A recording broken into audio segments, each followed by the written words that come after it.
बातें ये कभी ना तू भूलना, कोई तेरे खातिर है जी रहा। जाए तू कहीं भी ये सोचना, कोई तेरे खातिर है जी रहा। तू जहाँ जाए महफूज हो, तू जहाँ जाए महफूज हो।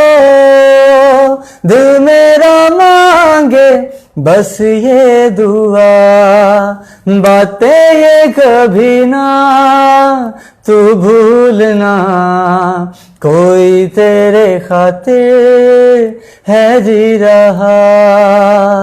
हमदर्द है हमदम भी है, तू साथ है तो जिंदगी। तू जो कभी दूर रहे या हमसे हो जाए अजनबी, तुझसे मुहब्बत करते हैं जो, तुझसे मुहब्बत करते हैं जो।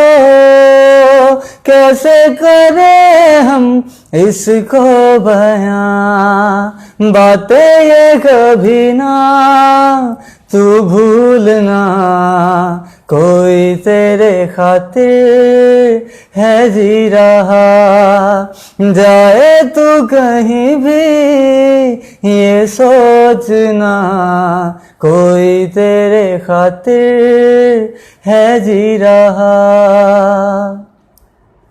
ठीक है, वो बात कहूँ। अस्सलाम वालेकुम, मैं हूँ ताहिर ज़मान। आप देख रहे हैं उर्दू पॉइंट, और मेरा टोटली इंटरव्यू देखने के लिए देखते रहें उर्दू पॉइंट।